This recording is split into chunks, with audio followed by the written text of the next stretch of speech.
Hello, I'm Jeffrey Hamelman from the King Arthur Flower Company, and today I'm going to show you a variety of techniques for decorating cakes. Now we're back at the bench and we are going to look at decorating some cakes. I'll show you a few different techniques, just a little tongue-tip taste of how you can approach some different decorating methods. We're going to start with a piping bag and a star tip, and I'm going to affix that with a coupler. The couplers are handy because now I can take this tip off and put on any other tip that's got the same diameter at the base. So that can be a nice tool to have in your kitchen. To fill it, I'm going to fold back. This is quite important. By doing this, I make sure that all the cream goes in here. If I don't fold this back, then the cream winds up getting all up on the top portion, and then it's spewing out all over your hand. So start like this. My hand is like this underneath that fold. And now I'll take some vanilla buttercream and just send a little bit in.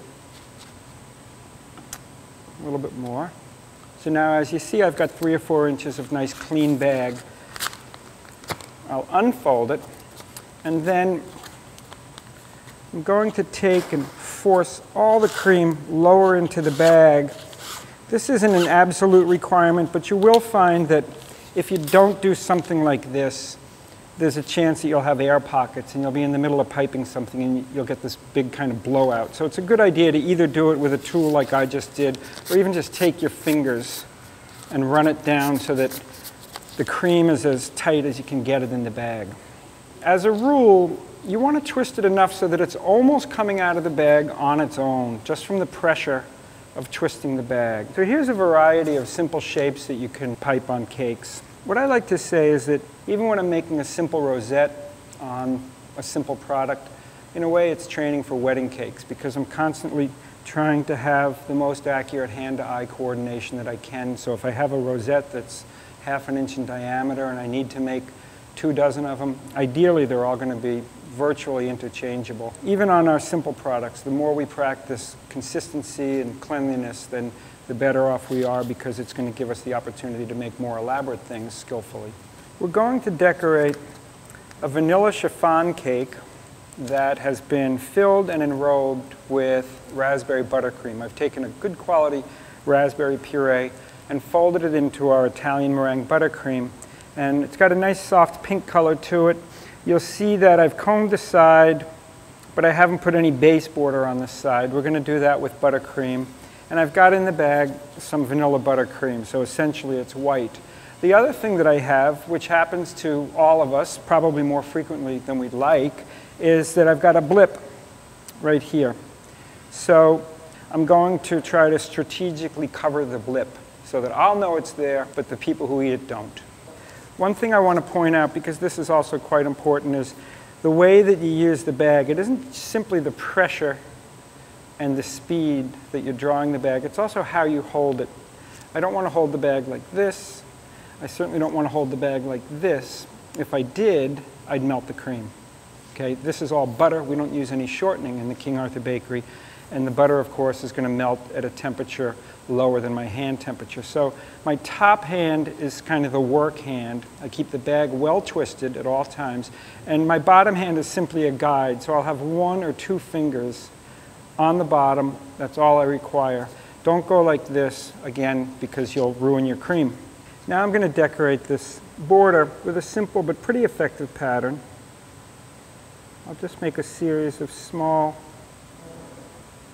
curved things with a little bit thicker portion at the outset of each unit, and then a gradual taper as I finish each stroke. When I get towards the end, I want to try to finish it off so that it looks a little more graceful than that, actually, but I think that's going to be an okay finish. So here's our outer border. Obviously, I could write on this cake if I wanted to. I wouldn't want to leave it as is unless I were going to write on it. So now I'll do something simple to finish off the center of the cake. First thing I'm going to do is try to approximate where the actual center is and just put a little bit of a dot there. So that'll be my point to return to. And now I can simply do, well, let's see, we can go Just a couple of shells in this direction, like that. I can finish it off maybe with a couple of loops in between.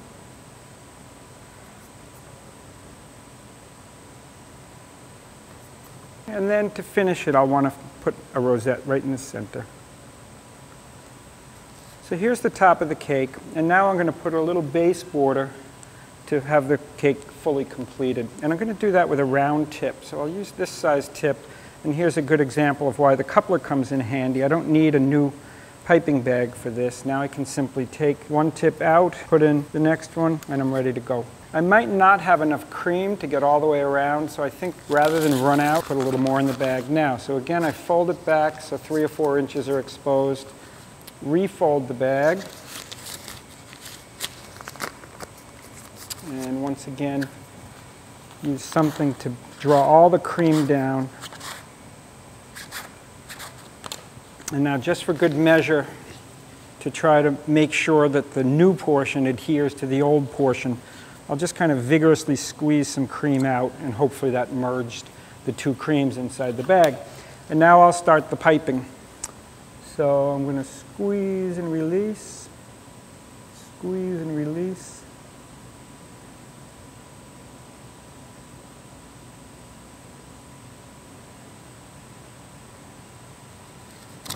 And here's our finished cake.